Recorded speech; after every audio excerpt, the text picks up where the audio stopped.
Welcome to CivilNet. My guests today are Melanie O'Brien and Elisa von Joeden-Forgey. Welcome to both of you. Thank you. So Dr. Melanie O'Brien is Senior Lecturer in International Law at the University of Western Australia. And Dr. Elisa von Joeden-Forgey is the Associate Professor of Holocaust and Genocide Studies at Stockton University in New Jersey. They are here in Armenia for the third global forum that will take place, the third global forum against the crime of genocide that will take place in December 9. Elisa, we started with you. In 2015, Armenia led global efforts to designate December 9 as the International Day of Commemoration and Dignity of the Victims of the Crime of Genocide and of the Prevention of this Crime. So it's a long title, but in practice, what does this official commemoration day change? I mean, does this reinforce the prevention and also the punishment of the crime of genocide? I was honored to speak at the first commemoration, the first day of commemoration in 2015.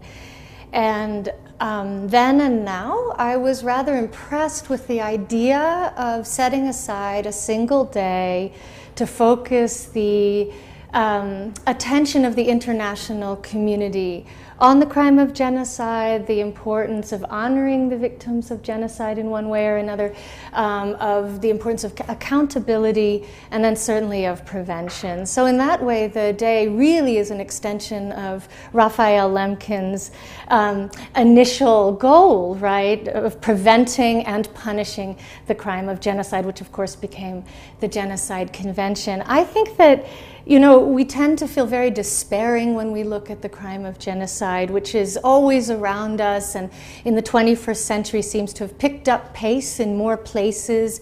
But when we look at developments since 1948, we've really created institutions and protocols that will help us eventually, I think, master the prevention of this crime. And so this day, every year, is very important in that respect. And as we see now, having a day like that creates opportunities for collaboration. So in this case, between the government of Armenia and its global forum, right, this is the third, and the United Nations, to then bring a sort of wider group together than is usually possible with the commemoration at the United Nations headquarters in New York City, to bring this wider group together of policymakers and scholars and government officials to talk about certain themes that are critical to prevention.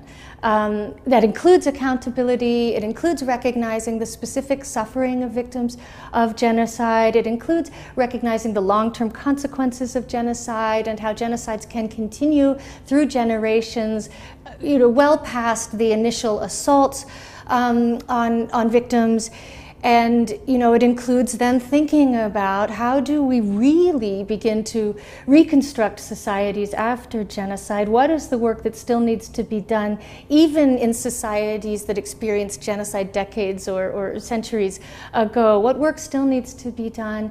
And what can that tell us about how to work within peacetime societies to prevent genocide in the future? These are conversations that actually don't happen enough. There's a great deal of concern about genocide in the world, but that sort of these practical initiatives, right? These attempts to bring people together to expand the toolbox that we have are still lacking. They're underdeveloped. And so if we look at I think the successes we've had, not successes so much as steps forward that we've taken since 1948, they're really quite large. And now we're taking steps even more quickly, I think, to create protocols that will be extremely helpful before things get totally out of control, when our ability to intervene or productively engage narrows as an international community. So I see this as a very, very important day. And if we continue to build partnerships and collaborations around this day that push forward Raphael Lemkin's original hope, I think we'll see greater success in the future, and it's absolutely necessary that we do if we are to coexist in a way that allows humanity to continue, right? That allows for the survival of humanity in the very near future.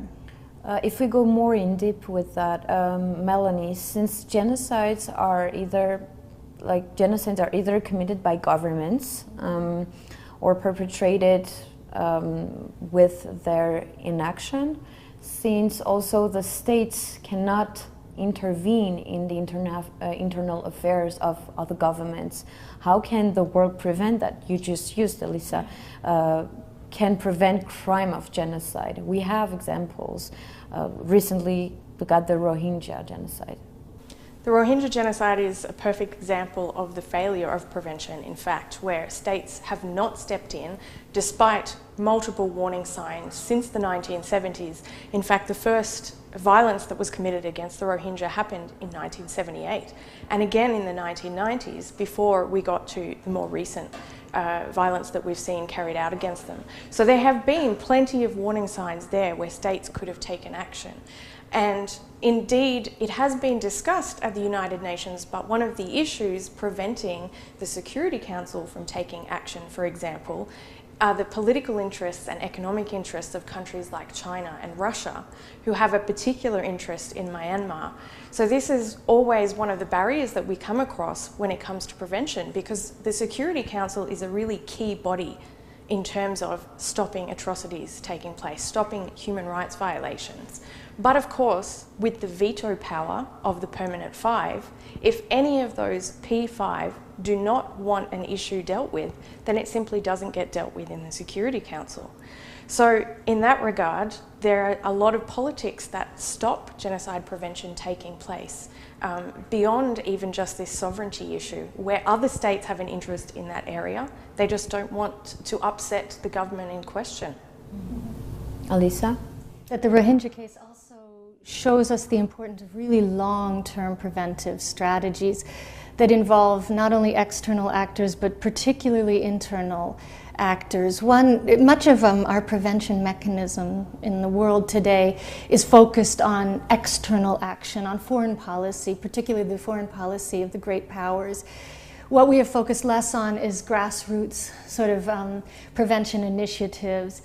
And this is a problem for many reasons, one of which is ultimately, if we're going to prevent genocide, there has to be an agreement domestically within societies that given conflict, which is in a sense inevitable, some sort of tensions and conflict, that neither the state nor society is going to resort to or in any way support genocidal strategies. And that requires really grassroots education, capacity building, leveraging of the power of grassroots leaders, the creation of bridges between society, between groups within society that may in fact whose tensions may in fact enable genocide down the road or give politicians a kind of foothold within genocidal ideology. So we need to really think about this long term. As Mel was mentioning, the Rohingya genocide there were many stages when things could have been done differently to prevent what's happening now. There were many red flags. Well, back into the 60s, we see the denial of identity and the denial of citizenship that continues up to this day of the Rohingya. That is a red flag, right, in all societies when certain groups' identities are denied.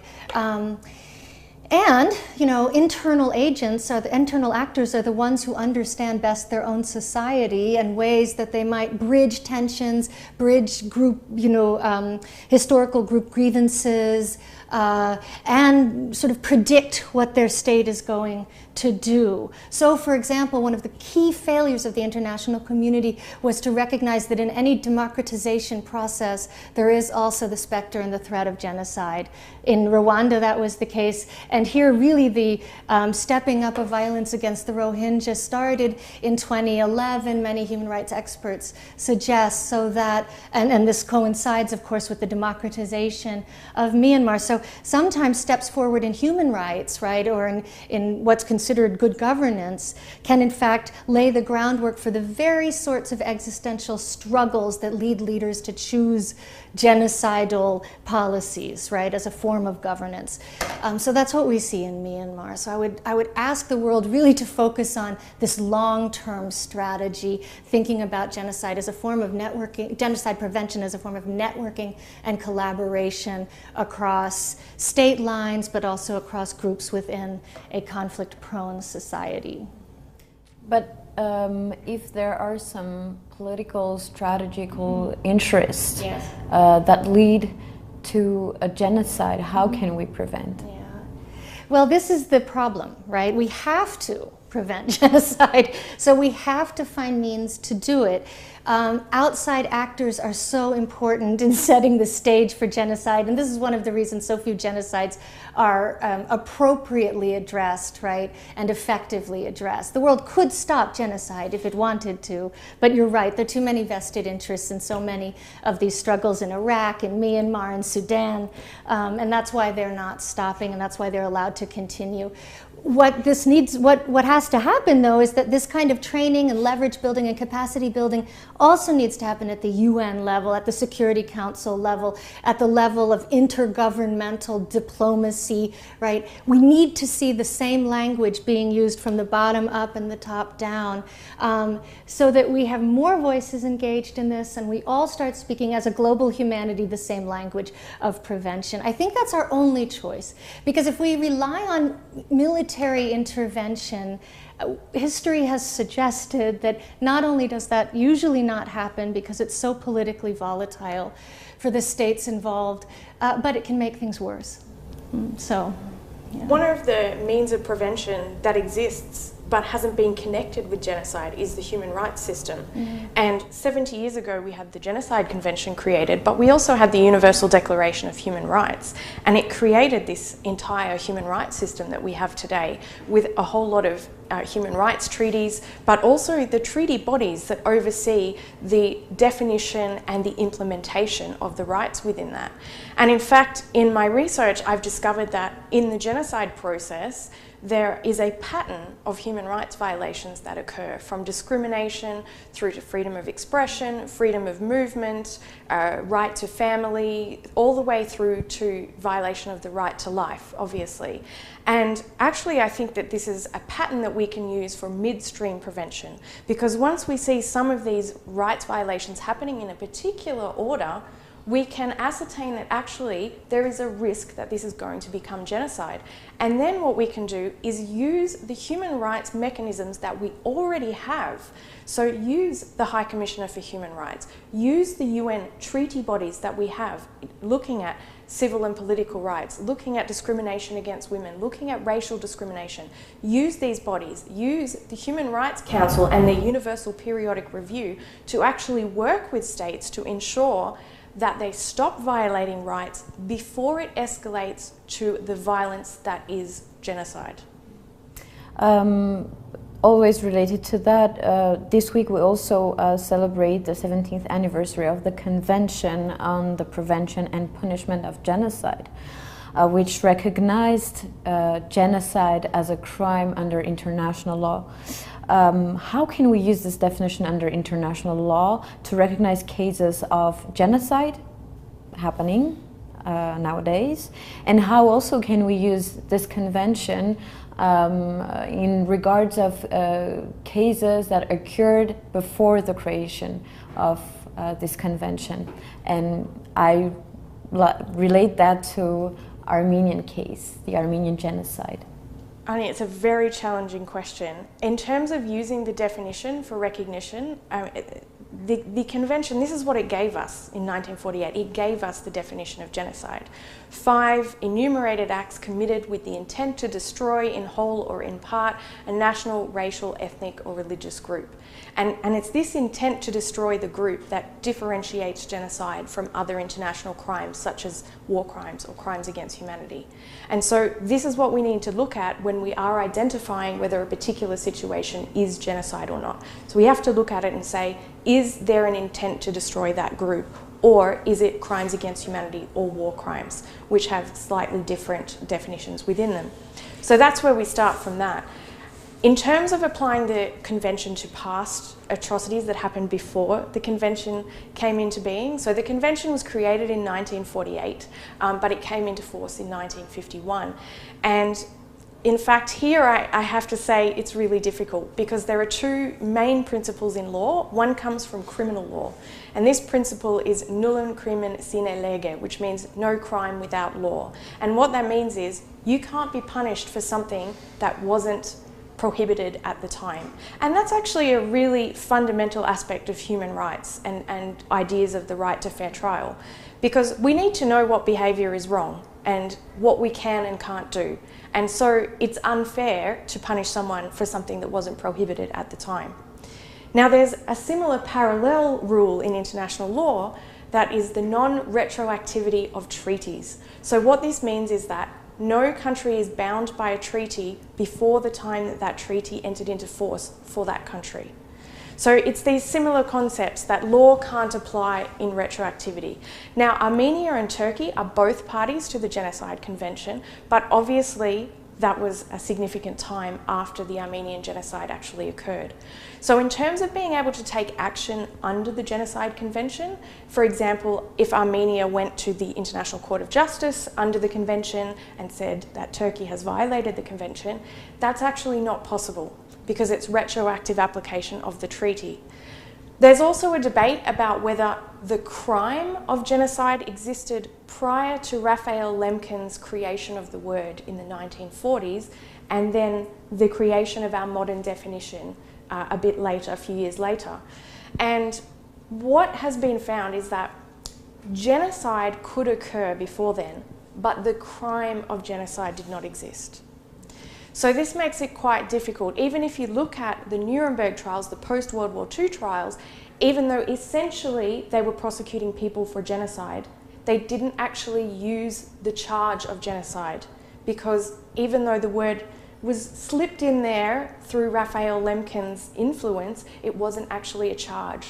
So this is the great dilemma that we have, that we say genocide could certainly have occurred and did occur, as we know, in 1915, did occur before the Genocide Convention, but the crime of genocide didn't exist in law. I'd like to add something to that. I think that's very important. This sort of legal problem we have with this retroactive application of the term. But you know, something that's often overlooked is that Raphael Lemkin was a sociologist too, in a sense. And so he wrote about the histories of genocide in order to come up with his term genocide that became eventually a legal term.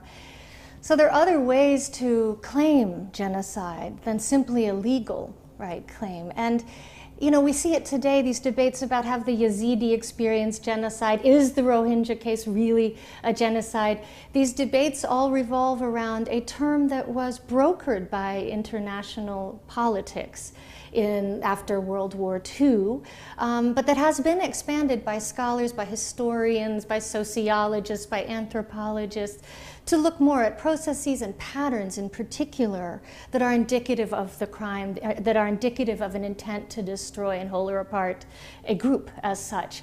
And in that way, I think we can very productively begin to talk about genocides in the past tense and think about accountability for genocides that were never adjudicated as such, right, in the past.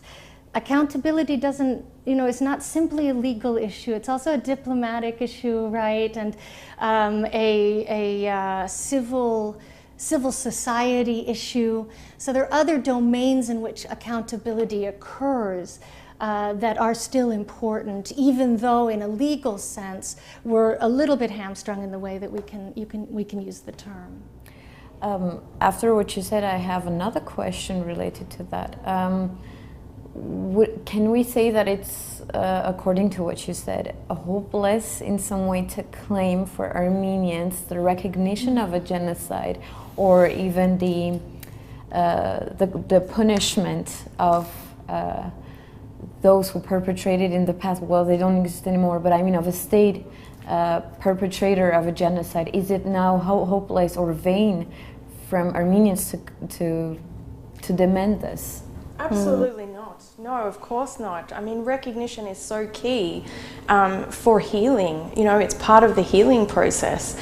And even though it may be difficult or possibly impossible through legal avenues to obtain, for example, reparations from the Turkish government, at a minimum, recognition can offer this sense of healing and I mean, it's a really important part of the process for victims. So absolutely not. It's really important that this process goes through. And what that can lead to, you know, is added memorialization and remembrance and, you know, not forgetting what took place. Yeah, yes, I think I agree. I think it's absolutely not hopeless, and it's critical, right, to continue to press this point.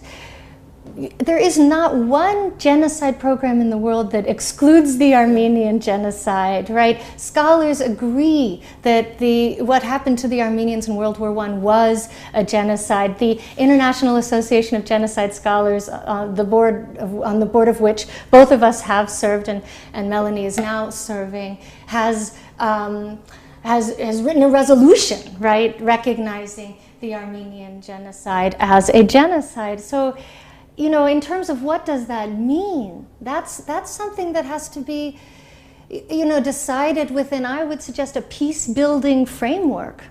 So how can one recognize a genocide in a way that it promotes peace in a region and adds to the security and stability of the very people who were persecuted in the past? You know, and this is something that so many groups struggle with who experienced genocide before 1948. I mean, I come from the United States, and Native Americans, of course, experienced genocide, and it still has not been recognized by our state, and there have been no attempts really at repair of genocide, and we still have genocidal institutions that are having a genocidal impact on Native people in the United States, and it's not recognized as such. These institutions are called different things. So, for example, I won't go too far into this, but Native groups in the United States some of them experience child removal for child welfare purposes 10 times in excess, right, of what other groups in the United States experience. So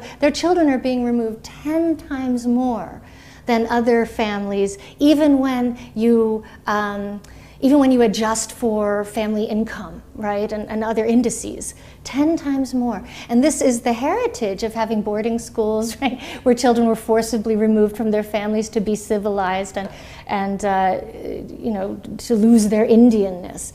So these genocidal strategies, these ideas, these narratives, they last much longer, and they have to be repaired if you're going to have a normal, functioning, peaceful society. And it's true of Australia too. Perhaps Mel can speak to that.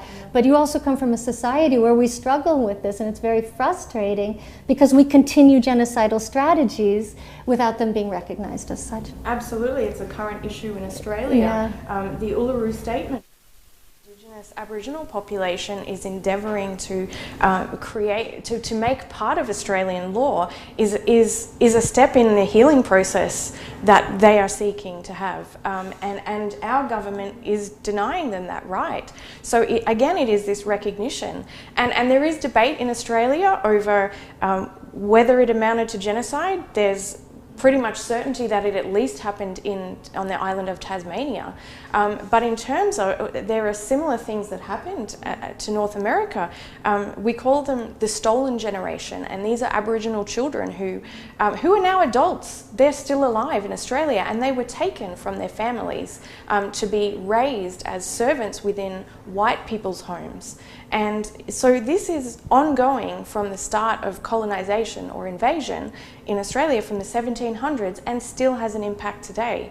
And this concept that you're talking about of recognition, absolutely it is important, and certainly not hopeless. And I think, you know, in terms of the Armenians that I know, but also coming from a country with its own problem, it is a really crucial step for governments to take to publicly acknowledge what happened in the past in order to be able to reconcile with each other and to move forward.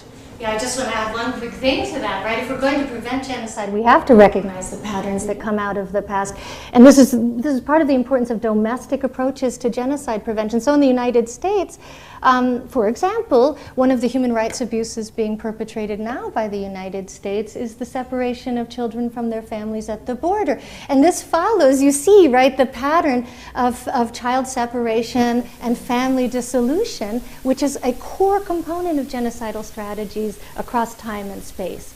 So, you know, if societies don't address what they've done in the past, they can continue those policies, right, that are quasi-genocidal, certainly can unfortunately radicalize into, you know, genocide through killing, right? Or they can remain on a sort of lower level of genocidal strategies that don't amount to mass graves or mass death. But in any fashion, we're in the space of genocide when these sorts of things are going on. And so it's absolutely critical that genocides are recognized in the past so that the world can move forward in a more positive direction. All right, then now we go back to the forum. Yeah. This is my last question. So this year's forum is dedicated to prevention of the crime of genocide through education, culture, museums. In your opinion, both of you, how relevant this topic is, and also what would you propose as a main focus for the next global forum? This topic is absolutely relevant. Elisa mentioned grassroots, and this is where I think this is what we're talking about when we talk about education, culture, and museums. Because at education level, we're talking about children, we're talking about young people going through school and learning not necessarily about genocide, which they will do later in high school, but learning about concepts such as inclusion and diversity. And this is where really attitudes of genocide start. They start with difference and hatred. And if we can teach our children, you know, at a young age to be accepting of difference and diversity, to be inclusive, then this is a really fundamental grassroots way of working on prevention. And it's a similar idea with museums. You know, the everyday person doesn't spend time studying genocides, but the everyday person goes to a museum. And from the museum, they can get an idea of what happened in the past, and maybe it makes them think about how their own behaviour, how they perceive other people. And it is a method of prevention in that way.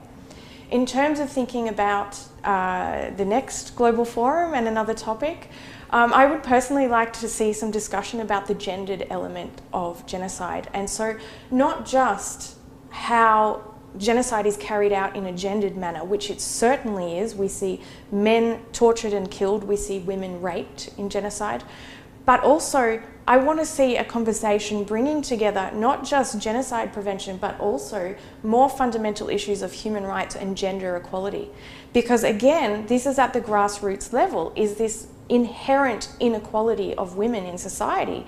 And through having this discussion and promoting a change in societal attitudes towards women, I'm hoping that ultimately what that can lead to are lower levels of violence against women in our everyday society, but also, you know, a change in thinking about violence in a bigger picture as well. Yeah, there's been actually, to speak to that point about gender, there's been research done that demonstrates statistically that the societies in which there's greater inequality between men and women are also societies more prone to conflict, whether internal or external. There's a wonderful book called Sex and World Peace where this argument is made. And the authors of that book suggest something very interesting, which is when you have gender relations that are very asymmetrical, and one sex is right in power in the domestic sphere in a very clear way, it encourages young people to see the world in terms of adversarial binaries. Male, female, Hutu, Tutsi, right?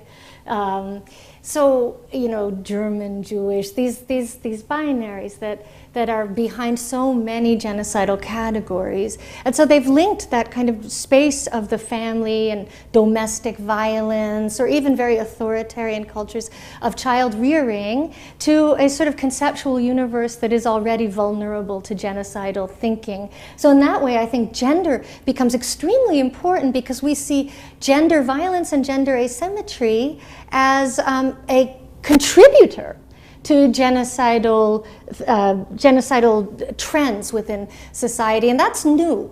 That's new. In general, the research has looked at, you know, conflicts between different ethnic or national or religious groups, because those are the groups enumerated in the Genocide Convention. But gender is a very, very important contributor, and we really can't, I'm quite sure, prevent genocide without looking at those aspects within the domestic sphere. So I think that's a very good idea. The one other suggestion I would make for, or maybe two, for future global forums, one is climate change, right? We have to find a way to make sure that that climate change does not reduce, right, people to these opposing groups, right? That it doesn't become an existential threat to groups, such that genocide becomes a rational response, right, to the problem of limited resources. So as a species, if we want to survive, it's critical not simply that we take on climate change as such, that we find a way to challenge global warming, but that we find ways to operate as a common humanity in a world where our resources are shrinking. And we can do that, but you know, it needs some thought, and it needs planning, and it needs planning right now. This is critical. Otherwise, we can't have that many more global forums in the future, right? Where our time may be limited. So I think that's on my mind a great deal. And another is simply, you know, I don't know what we would quite call it, but kind of a grassroots focus where we look at institutions, tools, right, and mechanisms for prevention that are concrete, that societies can put into place at the, you know, at various levels of organization, particularly at the government, security sector, and NGO levels, such that they are much more resilient in the face of conflict in the future. And that, of course, is part of a strategy to deal with climate change, but, you know, also would deal with other threats that could be seen as existential threats. Thank you, Melanie. Thank you, Elisa, for this really interesting interview, both of you. Thank you. Thank you. Thank you for watching, and continue to follow CivilNet.